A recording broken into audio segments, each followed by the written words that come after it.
Tweet తో ప్రపంచ దేశాలన్నీ ఊపిరి పీల్చుకున్నట్లయింది. మరి ఈ ఒక్క ట్వీట్ ఎఫెక్ట్ అనేది ప్రపంచంపై ఎలా ఉండబోతుంది? మా అసోసియేట్ ఎడిటర్ సుకుమార్ని అడిగి తెలుసుకుందాం. సుకుమార్, ఇప్పటికే మనం చూసాం ప్రపంచ దేశాల్లోని ప్రతి ఒక్క స్టాక్ మార్కెట్ ఎలా కుదేలైందో చూసాం. సో ప్రెసెంట్ ఈ ఒక్క ట్వీట్ అనేది, ఈ ఒక్క ప్రకటన ఫలితం ప్రపంచం మీద ఎలా ఉండబోతోందంటారు?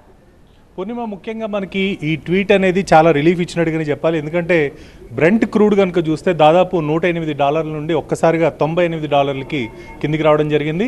దీన్ని బట్టి చూస్తే $10 అంటే దాదాపు 10% ఒక్కసారే ఒక ట్వీట్ తోటే కిందికి వచ్చిందంటే ఒక మంచి పరిణామం కిందనే మనం చూడాలి. కాకపోతే ఇక్కడ ఒక ముఖ్యమైన విషయం మనం చూడాల్సింది ఏంటంటే, ఇది ఇజ్రాయెల్తో కలిపి సంయుక్త ప్రకటన అవునా కాదా అనేది కూడా క్లారిటీ లేదు. మరోవైపు ట్రంప్ మండే మార్నింగ్ లేసి మార్కెట్స్ని కాపాడదాం అనే ఉద్దేశంతో ట్వీట్ చేశాడా, లేకపోతే నిజంగానే తను చర్చలు జరుపుతున్నాడా? ఒకవేళ చర్చలు జరుపుతుంటే గత 2 రోజుల నుంచి తను ఎవరితో చర్చలు జరుపుతున్నాడు, రాబోయే 5 రోజులు ఎవరితో చర్చలు జరుపుతాడు, అదేవిధంగా ఇరాన్ వైపు నుంచి ఎవరు సమన్వయకర్తగా ఉన్నారు, ఏ దేశం వాళ్ళకి సపోర్టివ్గా వాళ్ళకి సంబంధించిన విషయాల్ని ట్రంప్తో మాట్లాడబోతున్నాయి, దీనికి సంబంధించి ఎక్కడ కూడా క్లారిటీ లేదు.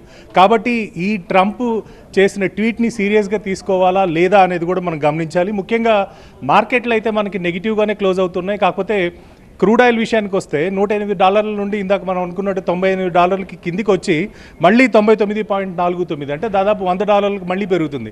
దీన్ని బట్టి చూస్తే ట్రంప్ ట్వీట్ని సీరియస్గా ప్రపంచం తీసుకుంటుందా లేదా అనే ప్రశ్న కూడా మనకి తలెత్తుతుంది. మరోవైపు బంగారం వెండి ఈ రెండు కూడా కంటిన్యూస్గా డౌన్ఫాల్లోనే ఉన్నాయి. ఇంకా మరింత ఈ ప్రకటన తర్వాత మరింత కిందికి వెళ్తున్నాయి తప్ప రికవరీ కూడా ఎక్కడ మనకి కనిపించిన పరిస్థితి లేదు. సో గోల్డ్ అండ్ సిల్వర్ కూడా దీనికి పాజిటివ్గా రెస్పాండ్ కాకపోవడం కూడా ఒక విధంగా మనకి ట్రంప్ ట్వీట్ని సీరియస్గా తీసుకుంటున్నారా లేదా అనేది గమనించాలి.